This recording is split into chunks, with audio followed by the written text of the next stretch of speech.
폭풍우가 몰아치는 새벽, 피 묻은 빨간 손수건이 창문에 걸려 있었습니다.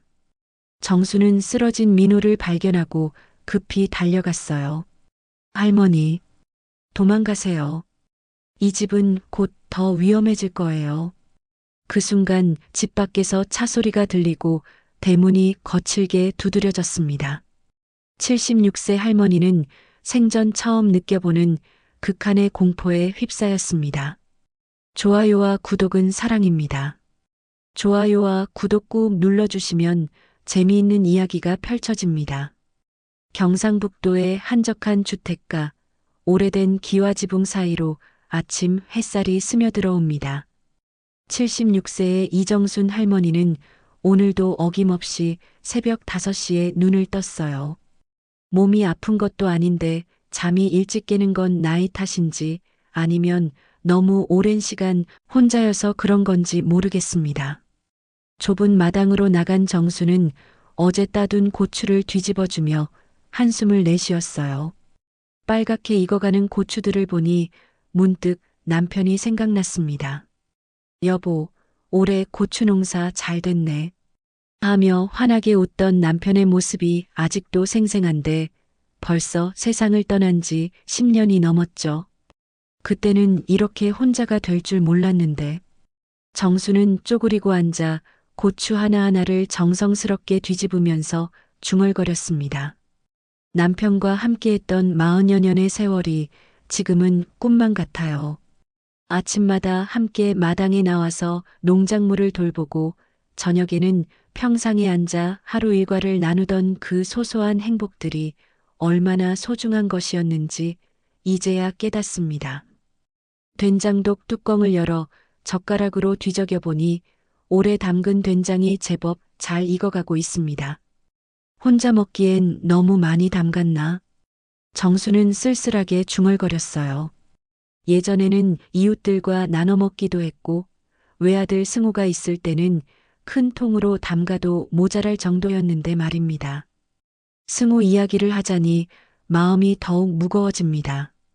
캐나다로 이민을 떠난 후 처음 몇 년은 안부 전화라도 했는데 이제는 명절에도 연락이 없어요. 바쁘게 살다 보니 그러겠지 하고 스스로를 위로해보지만 가끔은 원망스러운 마음도 듭니다. 고작 전화 한 통이 그렇게 어려운 일인가 싶어서요. 마당 한쪽에 심어둔 배추와 무도 살펴봤습니다. 올해 김장철이 되면 혼자서 김장을 할 수 있을까 걱정이에요. 몸은 아직 건강한 편이지만 큰 통에서 배추를 뒤집고 양념을 버무리는 일이 점점 버거워지거든요. 작년에는 동네 아는 할머니 몇 분과 함께 했는데 그분들도 이제 몸이 불편해져서 올해는 어떻게 될지 모르겠습니다. 이러다가 정말 혼자 늙어 죽는 건 아닌가. 그런 생각이 들 때마다 가슴이 답답해졌습니다. 나이가 들수록 사람들과의 관계가 부담스러워지는 것 같았어요. 예전에는 동네 사람들과도 자주 어울렸는데 이제는 인사만 나누고 지나가는 사이가 되었거든요.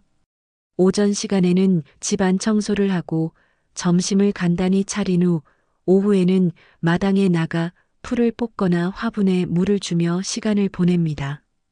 저녁 때가 되면 혼자서 텔레비전을 보다가 일찍 잠자리에 들죠.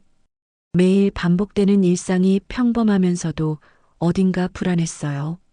특히 밤이 되면 더욱 그런 기분이 듭니다. 집안이 너무 조용해서 바람소리, 이웃집에서 들려오는 작은 소음들이 모두 크게 들려요. 가끔은 누군가 집에 들어오는 건 아닐까 하는 불안감에 잠을 설치기도 합니다. 혼자 사는 노인들이 겪는 일반적인 두려움이겠지만 그래도 매번 느낄 때마다 가슴이 두근거려요. 며칠 전부터 옆집에 새 들어 사는 젊은 남자가 있다는 걸 알았습니다. 30살 정도로 보이는데 키가 크고 마른 편이에요. 그런데 인사를 나누어 본 적은 없습니다. 요즘 젊은 사람들은 이웃과 어울리는 것을 별로 좋아하지 않는다고 하니까 굳이 먼저 다가가지는 않았어요. 그런데 이상한 게 그 사람이 새벽마다 자기 방 창문에 빨간 손수건을 걸어둔다는 거예요. 처음에는 그냥 빨래를 말리는 건가 싶었는데 손수건 하나만 달랑 걸어두니 좀 이상하더라고요. 게다가 매번 새벽 시간에만 나타났다가 해가 뜨면 사라져 있어요. 참 별난 청년이네. 정수는 그 정도로만 생각했습니다. 요즘 젊은 사람들은 워낙 이해하기 어려운 행동들을 많이 하니까요. 인터넷이니 스마트폰이니 하는 것들로 살아가는 세상이라 기성세대가 이해하기 힘든 부분들이 많죠. 그래도 조용히 사는 것 같아서 나쁘지 않다고 여겼어요. 동네에 소란스러운 일만 없으면 되거든요. 가끔 밤늦게 음악을 크게 틀거나 친구들을 불러서 시끄럽게 하는 젊은 사람들도 있다고 하는데 민호는 그런 타입은 아닌 것 같았습니다. 마당에서 고추를 말리던 정수는 문득 옆집 창문을 올려다봤습니다. 오늘도 어김없이 빨간 손수건이 바람에 펄럭이고 있었어요. 밝은 빨간색이 아침 햇살을 받아서 더욱 선명하게 보였습니다. 저게 도대체 무슨 의미일까? 이런 생각을 하면서도 정수는 자신의 일상으로 돌아갔습니다. 며칠이 지나면서 정수는 그 빨간 손수건에 대해 좀 더 자세히 관찰하게 되었습니다. 새벽 5시쯤 일어나 마당으로 나가면 어김없이 옆집 창문에 빨간 손수건이 걸려 있었어요. 그런데 오전 8시쯤 다시 보면 온데간데 없이 사라져 있죠. 매일 똑같은 패턴이 반복되니 이제는 신경이 쓰일 수밖에 없었습니다. 저 청년이 도대체 뭘 하는 걸까? 정수는 고추를 뒤집으면서도 자꾸만 옆집 창문을 힐끗힐끗 쳐다봤어요. 그 청년의 이름은 민호라는 것 같았습니다. 가끔 택배를 받을 때 들려오는 소리로 짐작한 거죠. 30살 정도로 보이는 민호는 키가 크고 마른 편인데 항상 조심스럽게 움직이는 것 같았어요. 처음에는 단순한 호기심이었는데 며칠 지켜보니 뭔가 규칙적인 패턴이 있다는 걸 알게 되었습니다. 손수건이 걸리는 시간도 거의 정확했고 사라지는 시간도 마찬가지였어요. 마치 누군가와 약속이라도 한 것처럼 말입니다. 설마 빨래를 저렇게 규칙적으로 하는 사람이 있을까? 정수는 점점 더 궁금해졌습니다. 어느 날 새벽 평소보다 일찍 잠에서 깬 정수는 화장실을 다녀오는 길에 마당 쪽 창문을 내다봤습니다. 그런데 이상한 장면을 목격하게 되었어요. 민호가 뭔가에 쫓기듯 서둘러서 빨간 손수건을 창문에 걸고 있었거든요. 그의 움직임이 평소와는 완전히 달라 보였습니다. 민호는 손수건을 걸면서 계속 주변을 두리번거렸어요. 마치 누군가가 지켜보고 있는지 확인하는 것 같았습니다. 그리고 손수건을 고정한 후에도 몇 번이나 창문 밖을 내다보면서 뭔가를 기다리는 듯한 모습이었어요. 정수는 숨을 죽이고 그 장면을 지켜봤습니다. 몇 분 후 민호는 등에 작은 가방을 메고 조용히 집을 나섰습니다. 평소와는 달리 발걸음이 매우 빨랐고 계속 뒤를 돌아보면서 걷더라고요. 마치 누군가가 따라오는 것을 경계하는 듯한 행동이었습니다. 골목 모퉁이를 돌 때까지도 몇 번이나 뒤를 확인하는 모습이 보였어요. 저건 뭔가 이상해. 정수는 가슴이 두근거리는 것을 느꼈습니다. 평생 조용히 살면서 이런 수상한 일을 본 적이 없었거든요. 그냥 단순한 개인적인 습관이라고 생각했는데 민호의 행동을 보니 뭔가 다른 의미가 있는 것 같았습니다. 혹시 누군가와 약속된 신호 같은 건 아닐까요? 그날 오후 정수는 마당에서 배추에 물을 주면서도 계속 민호의 집을 신경 쓰고 있었습니다. 평소 같으면 이런 일에 관심을 갖지 않았을 텐데 왜인지 마음이 불편했어요. 새벽에 본 민호의 긴장된 모습이 계속 머릿속에서 떠나지 않았거든요. 분명히 뭔가 숨기고 있는 일이 있을 거라는 확신이 들었습니다. 저녁 무렵 민호가 집으로 돌아왔습니다. 그런데 아침에 나갈 때와는 달리 얼굴에 긴장한 기색이 역력해 보였어요. 주변을 살피면서 조심스럽게 대문을 열고 들어가더라고요. 가방도 꽉 껴안듯이 들고 있었고 누군가가 뒤따라올까봐 걱정하는 것 같았습니다. 그 청년 무슨 일이라도 있나? 정수는 무심코 중얼거렸습니다. 나이가 들면서 별것 아닌 일에도 예민해지는 건지 아니면 정말 뭔가 문제가 있는 건지 확신이 서지 않았어요. 하지만 직감적으로 뭔가 위험한 냄새가 난다는 느낌이 들었습니다. 밤이 되어도 민호의 집에서는 불빛이 계속 켜져 있었어요. 평소에는 일찍 불이 꺼지곤 했는데 말입니다. 가끔 창문 사이로 그림자가 움직이는 모습도 보였고 뭔가 바쁘게 준비하는 것 같았어요. 정수는 잠자리에 누워서도 계속 그 빨간 손수건 이야기가 머릿속에서 떠나지 않았습니다. 혹시 저 청년이 무슨 위험한 일에 휘말린 건 아닐까? 이런 생각이 드니까 왜인지 걱정이 되기 시작했어요. 물론 남의 일이긴 하지만 같은 동네에 사는 사람으로서 뭔가 불길한 예감을 지울 수가 없었습니다. 정수는 이런 감정을 느끼는 자신이 신기했어요. 언제부터 이렇게 다른 사람 일을 신경 쓰게 되었을까요? 며칠이 더 지나면서 정순의 의심은 확신으로 바뀌었습니다. 빨간 손수건이 걸리는 날과 걸리지 않는 날이 있다는 걸 알게 되었거든요. 그리고 손수건이 걸리지 않는 날에는 민호가 집에 있지 않았습니다. 마치 외출 계획과 손수건 사이에 어떤 연관성이 있는 것 같았어요. 다음 날 새벽 정수는 평소보다 더 일찍 일어났습니다. 뭔가에 이끌리듯이 마당으로 나가서 옆집을 보니 역시나 빨간 손수건이 걸려 있었어요. 그런데 오늘은 바람도 별로 없는데 손수건이 이상하게 펄럭거리는 것 같았습니다. 마치 누군가에게 급하게 신호를 보내는 것처럼 말이에요. 정수는 문득 소름이 돋았습니다. 저건 분명히 어떤 신호야. 그런데 누구에게 보내는 신호일까? 이런 생각을 하니까 갑자기 두려움이 밀려왔어요. 혹시 자신도 모르는 사이에 위험한 일에 휘말리게 되는 건 아닐까 하는 불안감이 들었습니다. 며칠 뒤 동네에 이상한 소문이 돌기 시작했습니다.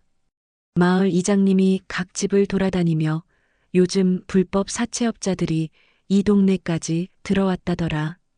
혹시 수상한 사람들 보면 바로 신고하라고 당부하고 다녔어요.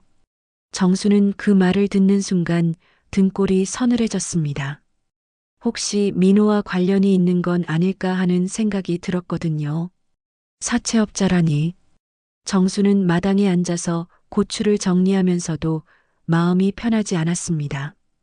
평생 그런 무서운 사람들과는 담을 쌓고 살았는데 이제 와서 이런 일에 휘말리게 될 줄은 꿈에도 몰랐어요. 게다가 옆집 민호의 수상한 행동들이 계속 머릿속을 맴돌았습니다. 이장님의 말에 따르면 불법 사채업자들이 돈을 빌려간 사람들을 찾아다니며 협박을 한다고 했어요. 집에 찾아와서 문을 두드리고 가족들까지 위협한다는 이야기를 들으니 정수는 가슴이 두근거렸습니다. 혹시 민호가 그런 사람들에게 돈을 빌렸나? 이런 생각이 들면서 점점 불안해졌어요. 그날 밤 정수는 잠을 이루지 못했습니다. 민호의 집에서 들려오는 소음 때문이었어요. 평소보다 늦은 시간까지 불이 켜져 있었고 가끔 낮은 목소리로 누군가와 통화하는 소리가 들렸거든요. 정수는 귀를 기울여 보았지만 정확한 내용은 알아들을 수 없었습니다. 뭔가 심상치 않아. 정수는 이불을 뒤집어 쓰고 누워 있으면서도 계속 신경이 쓰였어요. 민호의 목소리가 평소보다 긴장되어 있는 것 같았고 가끔 미안해, 조금만 더 시간을 달라는 말이 들려오기도 했습니다. 이런 말을 들으니 정말로 무슨 문제에 휘말린 것 같았어요. 새벽 2시쯤 되어서야 민호의 집이 조용해졌습니다. 정수는 그제야 잠이 들 수 있었는데 얼마 지나지 않아 다시 잠에서 깼어요. 뭔가 이상한 소리가 들렸거든요. 창문으로 고개를 내밀어 보니 민호가 조심스럽게 집 밖으로 나오고 있었습니다. 이번에도 민호는 주변을 살피면서 조용히 움직였습니다. 그런데 평소와 다른 점이 있었어요. 손에 뭔가를 들고 있었거든요.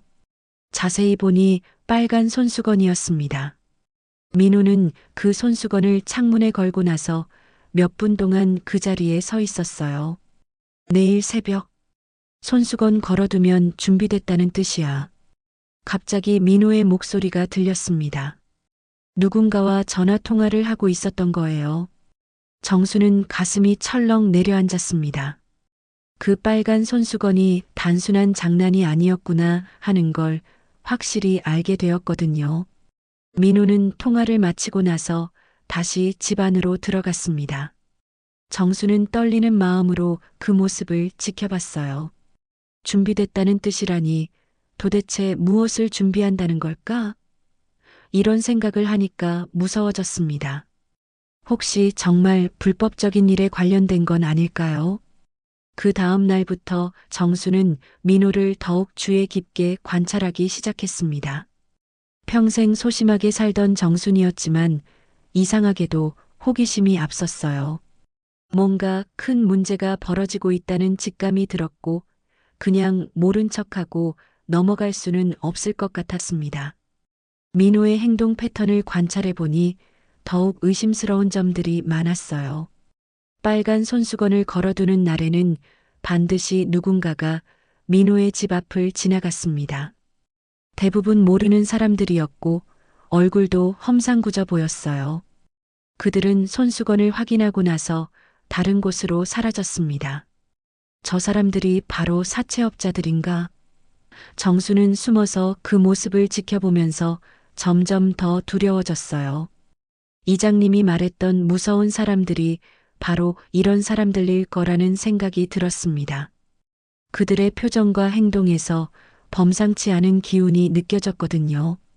어느 날 오후 정수는 용기를 내서 민호에게 직접 물어보기로 했습니다. 마당에서 일하고 있던 민호를 불러 세우고 너 혹시 무슨 어려운 일이라도 있나? 하고 조심스럽게 물었어요. 민호는 순간 당황한 표정을 지었지만 곧 태연한 척했습니다. 아니에요, 할머니. 별일 없습니다. 민호는 짧게 대답하고 서둘러 자리를 뜨려고 했어요. 하지만 정수는 포기하지 않았습니다. 그 빨간 손수건은 뭐냐? 매일 새벽마다 걸어두는 게 이상하더라. 이렇게 직접적으로 물어보니 민호의 얼굴이 굳어졌습니다. 민호는 잠시 망설이더니 할머니, 그건 그냥 개인적인 일이에요. 신경 쓰지 마세요. 라고 말했습니다. 그런데 그의 목소리에는 분명히 긴장감이 섞여 있었어요. 정수는 더욱 확신을 갖게 되었습니다. 분명히 뭔가 숨기고 있는 일이 있다는 걸 말이에요. 너 무슨 일에 휘말린 거냐? 정순이 다시 물었지만 민호는 차갑게 고개를 저으며 할머니는 모르는 게 좋아요라며 선을 그었습니다. 그 말을 듣는 순간 정수는 등골이 서늘해졌어요. 정말로 위험한 일에 연루된 게 분명했거든요. 그날 밤 정수는 잠들기 전에 창문으로 민호의 집을 내다봤습니다. 역시나 불이 켜져 있었고 누군가와 다급하게 통화하는 소리가 들렸어요. 평생 소심하게 살던 정순이었지만 이상하게도 그 비밀에 발을 들여놓기 시작한 자신을 발견했습니다. 민호와의 대화 이후 며칠이 지났지만 정순의 마음은 더욱 불안해졌습니다. 민호가 할머니는 모르는 게 좋아요라고 했던 그 말이 계속 머릿속에서 맴돌았어요. 무엇을 모르는 게 좋다는 건지, 도대체 어떤 위험한 일에 휘말린 건지 궁금증은 더욱 커져만 갔습니다. 그런데 며칠 전부터 동네 분위기가 심상치 않았어요. 평소에 한적하던 골목에 낯선 사람들이 자주 나타나기 시작했거든요. 대부분 정장을 입고 있었지만 어딘가 위압적인 분위기를 풍기는 사람들이었습니다. 이장님이 말했던 사채업자들이 정말로 이 동네까지 들어온 것 같았어요. 어느 날 오후 정순이 마당에서 물을 뽑고 있을 때였습니다. 갑자기 검은색 승용차 한 대가 골목 입구에 멈춰 섰어요. 차에서 내린 두 명의 사내는 주변을 둘러보더니 민호의 집 쪽으로 걸어왔습니다. 정수는 가슴이 두근거리면서 그들의 움직임을 지켜봤어요. 사내들은 민호의 집 대문 앞에서 잠시 멈춰 서더니 뭔가를 확인하는 듯 했습니다. 그때 마침 창문에 빨간 손수건이 걸려 있었거든요. 그들은 손수건을 보고 나서 고개를 끄덕이더니 다시 차로 돌아갔습니다. 정수는 그 장면을 보면서 등골이 서늘해졌어요. 역시 그 손수건이 신호였구나. 정수는 확신을 갖게 되었습니다. 민호가 그 사람들과 어떤 약속을 하고 있다는 게 분명했어요. 하지만 그 약속이 무엇인지, 왜 이렇게 몰래 해야 하는지는 여전히 미스터리였습니다. 그날 저녁 민호가 집으로 돌아왔을 때 평소와는 완전히 다른 모습이었습니다. 얼굴이 창백했고 손도 부들부들 떨리고 있었어요. 가방을 꽉 껴안고 있는 모습을 보니 뭔가 큰 일이 벌어진 것 같았습니다. 정수는 궁금했지만 직접 물어볼 용기는 나지 않았어요. 밤이 되자 민호의 집에서 다시 통화 소리가 들렸습니다. 이번에는 평소보다 목소리가 훨씬 급해 보였어요. 내가 뭘 잘못했다고 이러는 거야. 약속한 날짜까지 아직 시간이 남았잖아. 민호의 목소리에는 분명히 절망감이 섞여 있었습니다. 정수는 귀를 기울여 들어봤지만 상대방의 목소리는 들리지 않았어요. 하지만 민호의 반응을 보면 좋지 않은 이야기를 하고 있다는 게 분명했습니다. 제발 조금만 더 시간을 달라고. 꼭 갚을 테니까. 이런 말들이 들려올 때마다 정순의 가슴은 더욱 답답해졌어요. 통화가 끝난 후에도 민호의 집에서는 한참 동안 불이 켜져 있었습니다. 창문 사이로 보이는 그림자를 보니 민호가 방 안을 계속 오가고 있는 것 같았어요. 뭔가를 찾고 있는 듯 했고 가끔 큰 소리로 한숨을 내쉬는 소리도 들렸습니다. 다음 날 새벽 정수는 일찍 잠에서 깨어 마당으로 나갔습니다. 오늘은 빨간 손수건이 걸려 있지 않았어요. 그런데 이상하게도 민호의 집 앞에 누군가 서 있었습니다. 어제 봤던 그 사내 중 한 명이었어요. 그는 창문을 보더니 뭔가 불만스러운 표정을 지었습니다. 사내는 민호의 집 대문을 거칠게 두드리기 시작했어요. 야, 민호야, 나와. 큰 소리로 외치는 바람에 동네가 시끄러워졌습니다. 정수는 무서워서 집 안으로 들어가려다가 궁금증을 이기지 못하고 숨어서 지켜봤어요. 민호가 대문을 열고 나오자 사내는 그의 가슴팩을 잡아 끌었습니다. 약속 어겼네? 손수건이 왜 안 걸려 있어? 위협적인 목소리로 말하는 사내의 모습을 보니 정수는 온몸이 떨렸어요. 정말로 무서운 사람들이었습니다. 민호는 미안해, 깜빡했어. 지금 당장 걸어둘게라고 말하며 사내를 달랬습니다. 하지만 사내는 쉽게 물러나지 않았어요. 깜빡했다고? 너 우리를 만만하게 보나?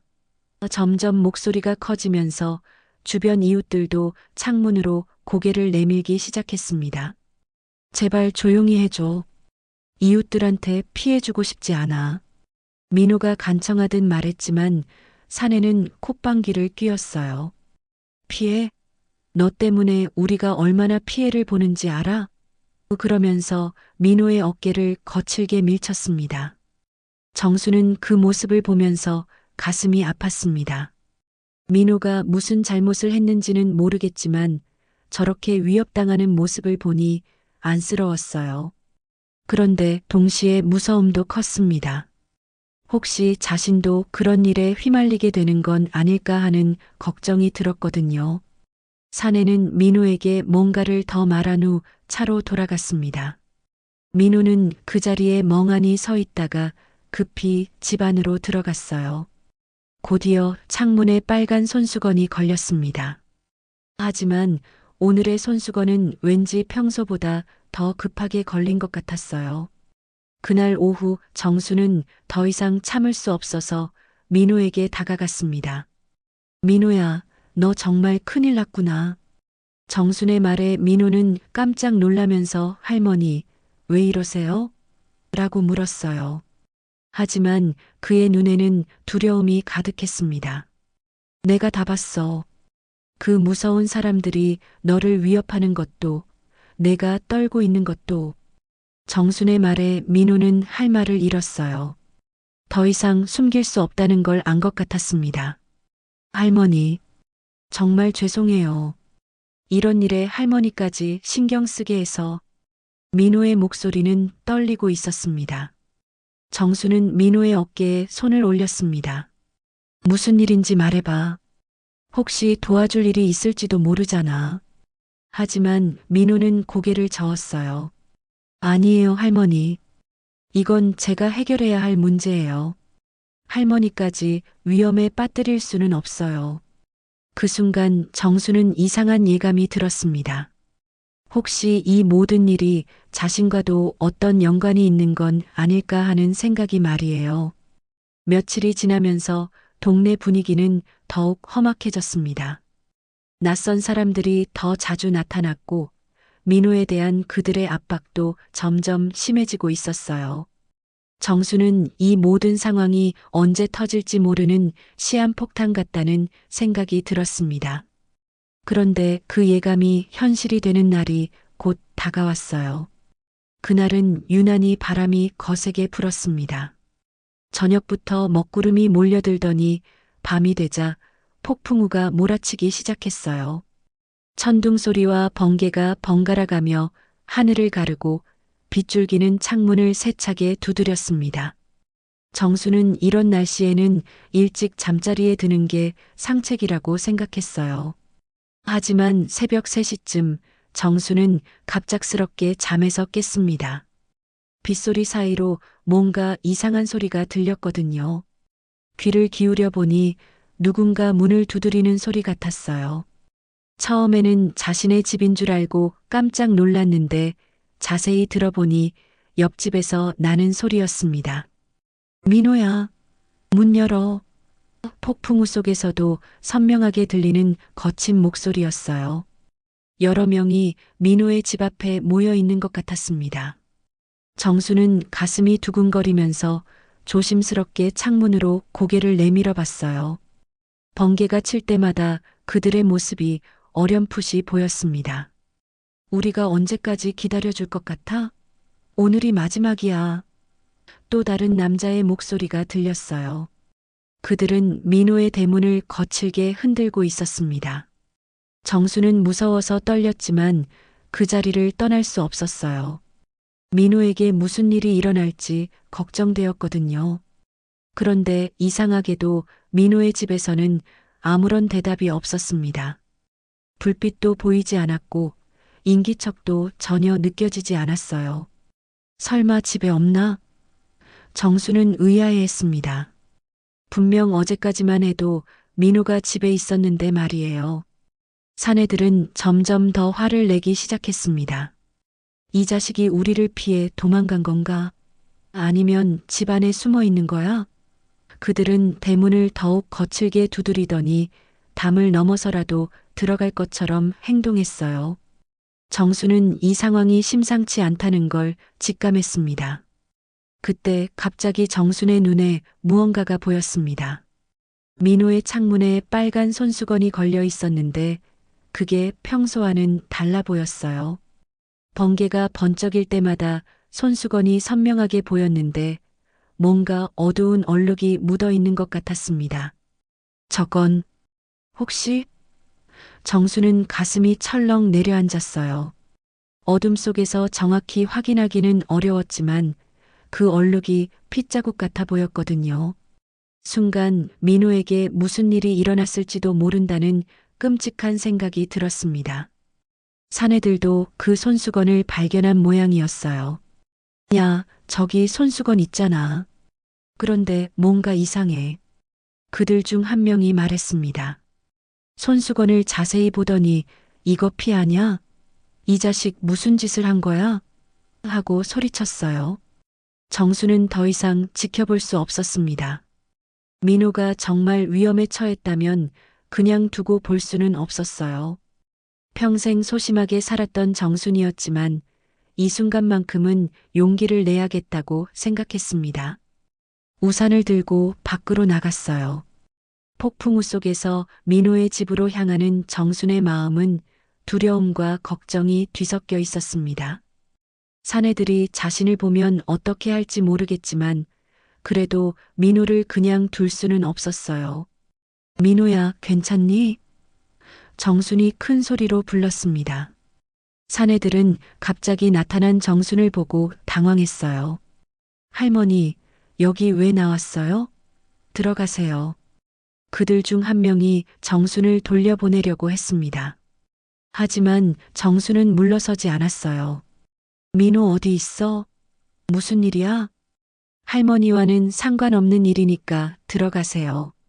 사내가 다시 말했지만 정수는 고개를 저었습니다. 상관없긴 뭐가 상관없어. 우리 동네 사람인데. 정순의 단호한 태도에 사내들도 어쩔 줄 몰라 했어요. 그때 민호의 집안에서 희미한 신음소리가 들렸습니다. 매우 약한 소리였지만 분명히 민호의 목소리 같았어요. 정수는 즉시 민호야 하고 소리치며 집 안으로 들어가려고 했습니다. 사내들이 정순을 막으려고 했지만 이미 늦었어요. 정수는 민호의 집 대문을 밀고 들어갔습니다. 집안은 완전히 난장판이었어요. 가구들이 뒤엎어져 있고 물건들이 여기저기 흩어져 있었습니다. 그리고 방 한쪽 구석에서 민호가 의식이 희미한 채 바닥에 쓰러져 있었어요. 민호야. 정수는 급히 민호에게 달려갔습니다. 민호의 얼굴에는 상처가 있었고 옷에도 핏자국이 묻어 있었어요. 그는 눈을 겨우 뜨고 정순을 바라봤습니다. 할머니, 왜 여기에? 매우 약한 목소리로 중얼거렸어요.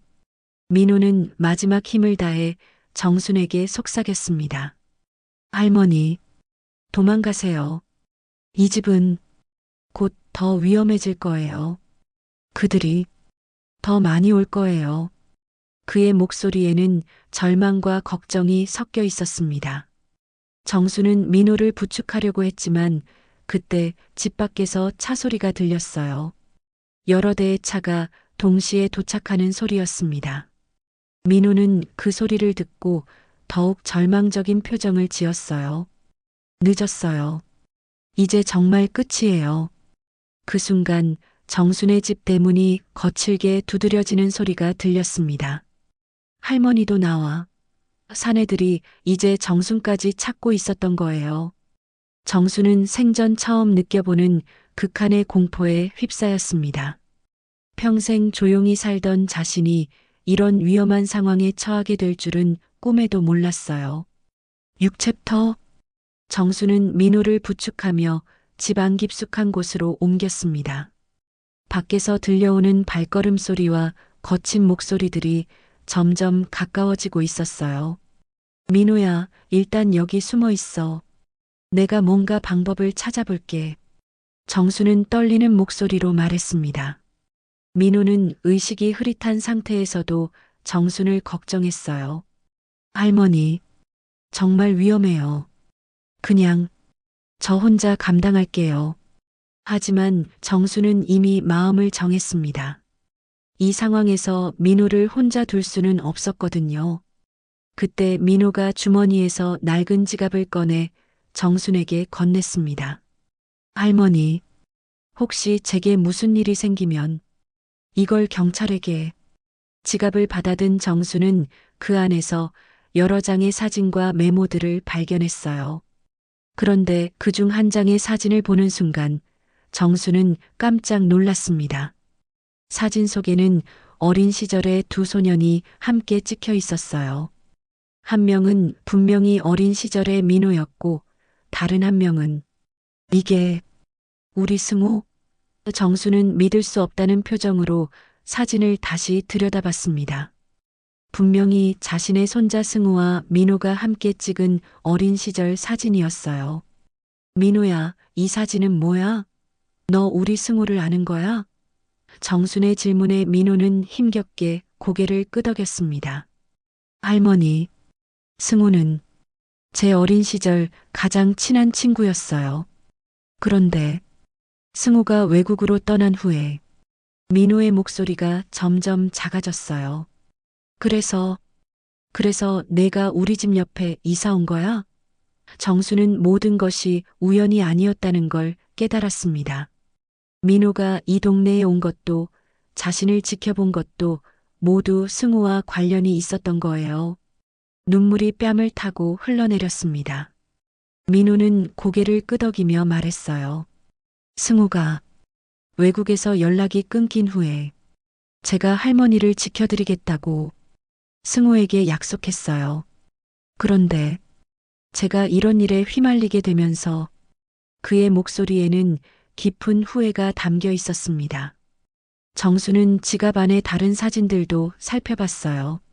승우와 민호가 함께 학교에 다니던 모습, 여름 캠프에서 찍은 사진, 졸업식 날의 모습까지 모든 사진 속에서 두 아이는 정말 친한 친구처럼 보였습니다. 그럼 너는 우리 승우가 어떻게 지내는지 알고 있는 거야? 네. 가끔 연락을 주고받았어요. 승우는 할머니를 많이 그리워했어요. 하지만 자신이 성공하기 전까지는 연락드리기 어렵다고. 민호의 말에 정수는 더욱 눈물을 흘렸습니다. 그동안 자신을 잊었다고 생각했던 손자가 실제로는 자신을 그리워하고 있었다는 걸 알게 되었거든요. 지갑 안에는 메모도 있었어요.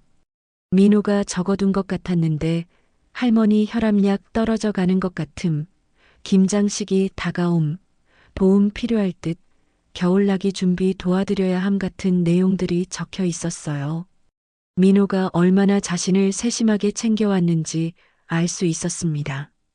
그럼 그 빨간 손수건도? 정순이 물었을 때 민호는 고개를 저었습니다. 그건 다른 일이에요. 제가 어려운 상황에 처하게 되면서 그들과 약속한 신호였어요. 할머니를 지켜드리려고 했는데 오히려 위험에 빠뜨리게 되었네요. 민호는 지갑 안에서 또 다른 종이를 꺼냈어요. 할머니, 이건 그들의 불법 행위에 대한 증거예요. 제가 몰래 모아둔 거예요. 언젠가는 이들을 고발하려고. 그 종이에는 사채업자들의 불법 행위에 대한 상세한 기록들이 적혀 있었습니다. 너, 그래서 위험에 처한 거구나. 정수는 민호가 단순한 피해자가 아니라는 걸 깨달았어요. 그는 자신의 위험을 무릅쓰고 그들의 범죄를 고발하려고 했던 거였습니다. 승우의 친구답니다. 정의감이 강한 게 꼭 승우 같아. 밖에서는 여전히 사내들이 정순을 찾고 있었어요. 할머니, 나와서 이야기 좀 하자. 점점 더 다급해지는 목소리가 들렸습니다.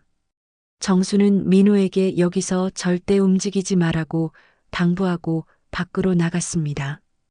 왜 이러는 거야? 내가 뭘 잘못했다고. 정순이 큰 소리로 말하자 사내들은 당황했어요. 할머니, 민호 어디 있어요? 우리가 찾는 건 민호예요. 그들의 목소리에는 조급함이 섞여 있었습니다. 민호가 뭔 잘못을 했다고 이래? 그 애는 착한 애야.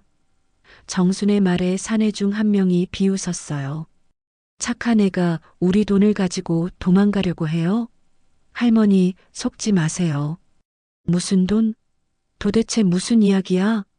정순이 따져 묻자 사내들은 서로 눈치를 봤습니다. 그들도 정순이 이 일에 대해 아무것도 모른다는 걸 알게 된 것 같았어요. 할머니는 정말 모르시는 건가요? 정수는 그때 민호가 건네준 증거 자료를 생각했습니다. 혹시 민호가 정말로 그들을 고발하려고 했던 걸까요? 그래서 이렇게 위험에 처한 걸까요? 너희들이 민호를 위협했구나. 어린애를 괴롭히고. 사내들의 표정이 굳어졌어요. 할머니, 이건 할머니가 개입할 일이 아니에요. 그냥 민호만 내놓으면 돼요. 하지만 정수는 물러서지 않았습니다. 안 돼. 민호는 우리 승호의 친구야. 내가 지켜줄 거야. 그 순간 정수는 깨달았습니다. 민호가 목숨을 걸고 자신에게 신호를 보내온 이유도 왜 이렇게 위험한 일에 휘말리면서도 이 동네를 떠나지 않았는지도 모든 것이 승호 때문이었던 거예요. 잃어버린 손자와의 연결고리가 바로 민호였던 것입니다. 민호는 우리 승호의 친구야. 내가 지켜줄 거야. 정순의 단호한 말에 사내들은 당황했습니다. 평생 조용히 살던 76세 할머니가 이렇게 맞설이라고는 예상하지 못했거든요. 하지만 정수는 이제 더 이상 물러설 수 없었어요. 승우와 민호의 우정, 그리고 민호가 자신을 지켜주려고 했던 마음을 알고 나니 더욱 그랬습니다. 할머니, 정말 모르시는군요. 민호가 누구인지. 사내 중 한 명이 비웃으며 말했어요. 그놈은 우리 조직의 돈을 빼돌린 배신자예요. 할머니까지 속인 거죠. 하지만 정수는 흔들리지 않았습니다. 민호가 건네준 증거 자료를 통해 진실을 알고 있었거든요. 배신자라고? 오히려 너희들이 나쁜 놈들 아냐? 정수는 목소리를 높였습니다. 불법으로 돈 빌려주고 사람들 괴롭히는 게 너희들이잖아. 정순의 말에 사내들의 얼굴이 굳어졌어요. 할머니가 생각보다 많은 것을 알고 있다는 걸 깨달은 거죠. 그때 멀리서 사이렌 소리가 들렸습니다. 처음에는 작고 희미했지만 점점 가까워지고 있었어요. 사내들도 그 소리를 듣고 긴장하기 시작했습니다. 이상하네. 누가 신고했을까?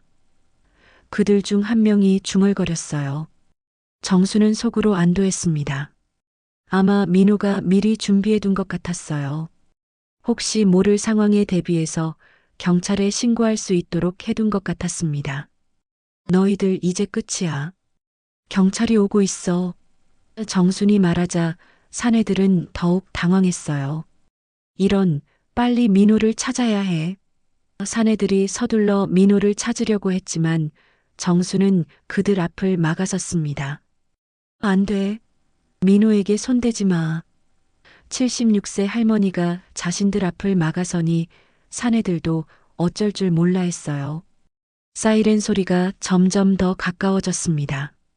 이제 골목 어귀에서도 경찰차의 불빛이 보이기 시작했어요. 사내들은 급히 도망갈 준비를 했지만 이미 사방이 포위된 상태였습니다. 이제 어디로 도망갈 거야? 정순이 말했어요. 그 순간 민호가 집에서 나왔습니다. 여전히 몸은 성치 않았지만 경찰이 도착했다는 소식에 용기를 낸 것 같았어요. 손에는 그동안 모아둔 증거 자료들을 들고 있었습니다. 할머니, 이제 괜찮아요. 제가 모든 걸 준비해뒀어요. 민호는 떨리는 목소리로 말했습니다. 저는 처음에 그들에게 속아서 일을 도와줬어요. 하지만 그들이 하는 일이 얼마나 나쁜 건지 알게 되었죠. 그래서 증거를 모으기 시작했어요. 그의 고백에 정수는 가슴이 아팠어요. 승호 할머니를 지켜드리겠다고 약속했는데 오히려 위험에 빠뜨릴 뻔했어요. 민호의 눈에 눈물이 고였습니다. 하지만 할머니께서 저를 믿어주시고 지켜주셔서 정말 감사해요. 경찰차가 도착하고 경찰관들이 내렸습니다. 사내들은 체포되었고 민호는 경찰에게 그동안 모아둔 증거들을 모두 제출했어요. 불법 사채업체의 운영 방식, 피해자들의 명단, 협박과 폭력의 증거들까지 모든 것이 담겨 있었습니다. 민호군이 제공해 주신 증거 덕분에 이 조직을 완전히 해체할 수 있을 것 같습니다. 경찰관이 말했어요. 정말 용기 있는 일을 해주셨네요. 하지만 민호는 고개를 저었습니다. 저 혼자서는 할 수 없었어요. 할머니가 저를 지켜주셨거든요. 그런데 그 순간 아직 체포되지 않은 사내 한 명이 갑자기 나타났습니다.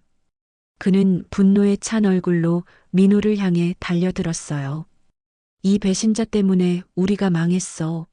손에는 위험한 물건을 들고 있었습니다. 정수는 그 순간을 보고 반사적으로 민호 앞으로 뛰어들었습니다. 민호야, 위험해. 하지만 민호가 더 빨랐어요. 그는 정순을 감싸며 자신의 몸으로 막아섰습니다. 할머니를 건드리지 마. 둔한 충격음과 함께 민호가 쓰러졌습니다. 그는 정순을 지키기 위해 자신의 몸을 던진 거였어요. 민호야.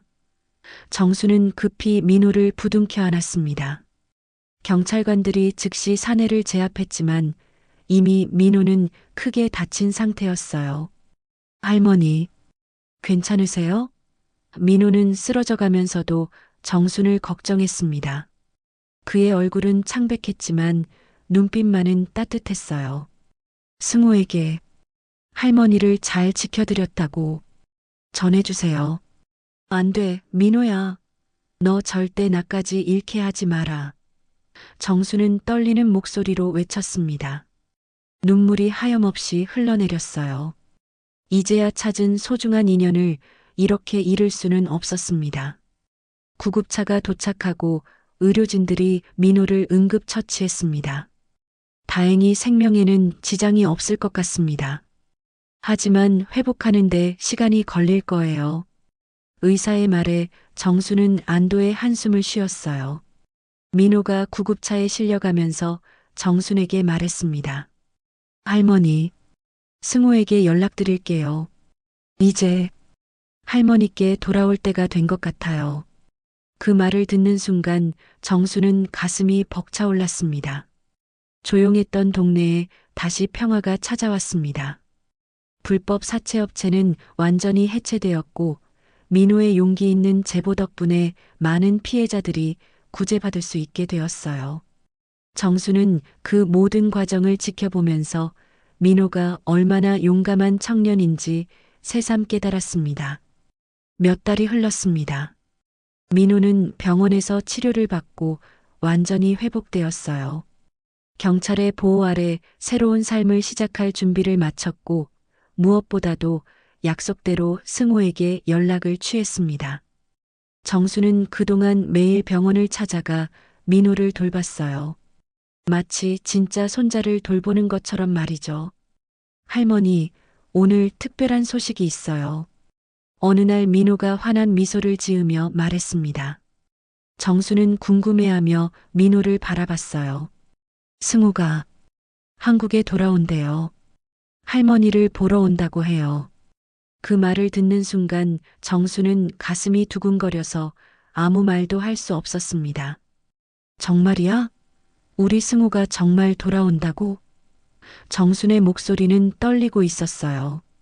10년 넘게 소식이 끊겼던 손자가 드디어 돌아온다는 소식이었거든요. 민호는 고개를 끄덕이며 네, 승우가 그동안 할머니께 연락드리지 못한 것을 많이 후회하고 있대요라고 말했습니다. 며칠 후 정수는 집에서 승우를 기다리고 있었습니다. 민호도 함께 있었어요. 그는 이제 정순에게 없어서는 안 될 소중한 존재가 되었습니다. 할머니, 너무 긴장하지 마세요. 승호도 할머니를 만나는 게 얼마나 기쁠지 몰라요. 민호가 정순의 손을 잡으며 위로했습니다. 드디어 대문을 두드리는 소리가 들렸습니다.